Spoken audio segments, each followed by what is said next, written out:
अगर देखा जाए तो दुनिया में रोज बहुत सारे लोग नौकरी से निकाले जाते हैं या नौकरी पाने के लिए कंपनियों के दरवाजे खटखटाते हैं। उनमें से कुछ लोगों को नौकरी मिलती है और कुछ को नहीं। लेकिन दुनिया में कुछ लोग ही ऐसे होते हैं जो नौकरी न मिलने पर खुद की कंपनी खोलने के बारे में सोचते हैं। इन्हीं लोगों में से एक जुनूनी, मेहनती, काम करने के लिए एक हद तक पागल व्यक्ति का नाम जैक मा है, जो चीन के सबसे अमीर लोगों में से एक हैं, जिन्होंने चीन की सबसे बड़ी ई कॉमर्स साइट अलीबाबा का निर्माण किया। एक बार केएफसी में नौकरी के लिए जब केएफसी पहली बार जैक मा का शहर में आया था, इस नौकरी के लिए 24 लोगों ने आवेदन किया था, जिसमें से 23 लोगों को चयन हो गया, लेकिन एकमात्र जैक मा का चयन नहीं हुआ। आप इसी बात से अंदाज़ा लगा सकते कि उन्होंने अपने जीवन में कितनी ठोकरें खाई हैं। आइए जानते हैं जैक मा का अर्श से फर्श तक जाने की कहानी। प्रारंभिक जीवन पृष्ठभूमि। जैक मा का जन्म 10 सितंबर 1964 को चीन के ज़ेजियांग प्रांत के हनहाजू गांव में हुआ था। जैक मा के माता पिता का पारंपरिक नाटक और कहानियां सुनाने का काम किया करते थे, इसी से इनकी जीविका चलती थी। जैक मा को बचपन से ही अंग्रेजी सीखने की इच्छा थी।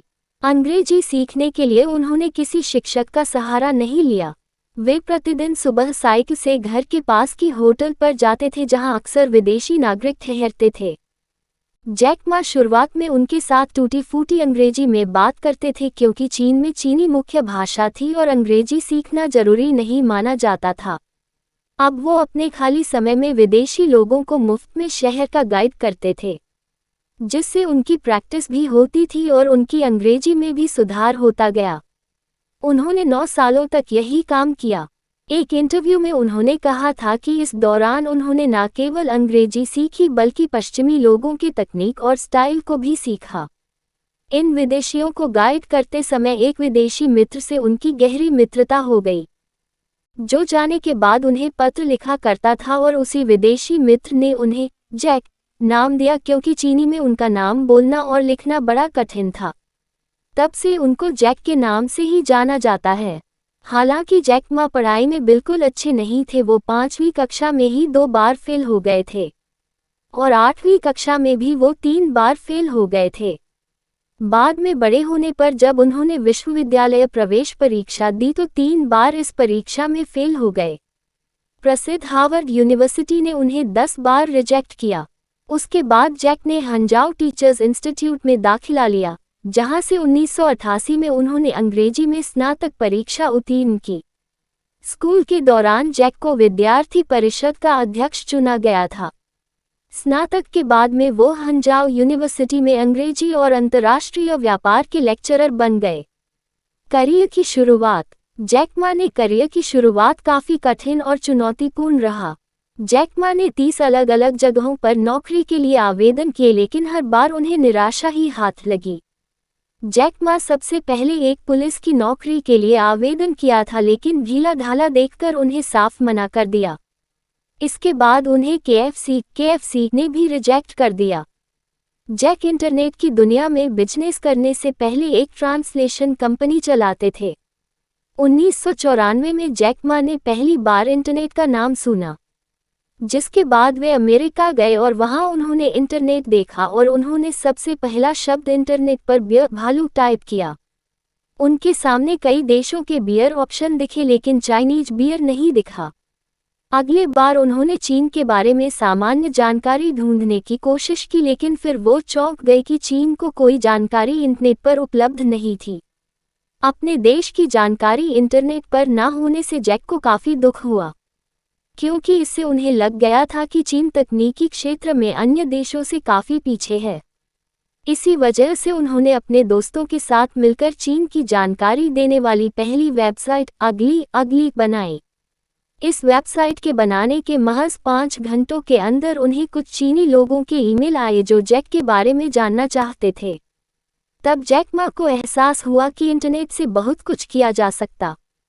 1995 में जैक मा, उनकी पत्नी और दोस्तों ने मिलकर $20,000 इकट्ठे किए और एक कंपनी की शुरुआत की। इस कंपनी का मुख्य काम था दूसरी कंपनियों के लिए वेबसाइट बनाना। उन्होंने अपनी कंपनी का नाम चाइना येलो पेजेस रखा था। इस कंपनी को शुरू करने के लिए जैक ने अपनी बहन से उधार लिए थे, लेकिन ये कंपनी फेल हो गई। इसके बाद उन्होंने चीन की कॉमर्स मिनिस्ट्री में काम किया, जिसमें वे अध्यक्ष पद में थे। कुछ दिनों के बाद नौकरी छोड़ दी, जिसके बाद वे अपने घर हैंगजू चले गए और जहां उन्होंने अपने 17 दोस्तों के साथ मिलकर अलीबाबा की शुरुआत की। अलीबाबा कंपनी की सफलता का अंदाजा इसी बात से लगाया जा सकता है कि इस कंपनी ने अपना आईपीओ $4080 पर पेश किया था और मार्केट खत्म होने पर इसकी कीमत $5711.93 हो गई थी। इसे अमेरिका का अब तक का सबसे बड़ा आईपीओ बताया जा रहा है। उनकी निजी संपत्ति की कीमत करीब 1,30,800 करोड़ रुपए है। ग्लोबल ई-कॉमर्स सिस्टम को सुधारने के लिए 2003 में जैक मा ने टाओबाओ मार्केटप्लेस की स्थापना की, जिसके बढ़ते प्रभाव को देखते हुए ईबे ने इसे खरीदने का ऑफर दिया। लेकिन जैक मा ने ईबे का प्रस्ताव ठुकरा दिया और इसकी बजाय उसने याहू के को-फाउंडर जेरी से $1 बिलियन की सहायता ली। चीन के सबसे अमीर इस व्यक्ति ने एक वक्त ऐसा भी देखा था जब उन्हें केएफसी ने नौकरी देने से मना कर दिया था। अभी की हकीकत यह है कि Alibaba.com के नाम से मशहूर यह कंपनी दुनिया भर के 190 कंपनियों से जुड़ी हुई है। Alibaba.com वेबसाइट के अलावा Taobao.com चलाती है, जो चीन की सबसे बड़ी शॉपिंग वेबसाइट है। इसके अलावा चीन की बड़ी जनसंख्या को इनकी वेबसाइट Tmall.com ब्रांडेड चीजें मुहैया कराती हैं। यही नहीं, चीन में ट्विटर जैसी सोशल मीडिया सिना वेबो में भी इस कंपनी की बड़ी हिस्सेदारी है। इसके साथ ही यूट्यूब जैसी वीडियो शेयरिंग वेबसाइट Youkutudo में भी इसकी अहम हिस्सेदारी है। ये कंपनियां मार्केटिंग, क्लाउड कंप्यूटिंग और लॉजिस्ट सेवाएं देती हैं। अलीबाबा कंपनी के शुरुआती दिनों में सिर्फ 18 लोग काम करते थे और अभी करीब 22,000 लोग काम करते हैं। निजी जीवन। शादी। जैक मा ने शांग से शादी की थी और उनके एक पुत्र एवं एक पुत्री है।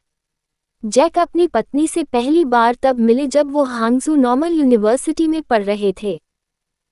स्नातक होने के बाद तुरंत 1980 के दशक में दोनों ने शादी कर ली और दोनों ने ही अध्यापक का काम शुरू कर दिया था। जैक के बारे में उनकी पत्नी जेंग का मानना है, जैक हैंडसम नहीं है, लेकिन मुझे उनसे इसलिए प्यार हो गया क्योंकि वे ऐसे कई काम कर सकते हैं जो हैंडसम पुरुष भी नहीं कर सकते।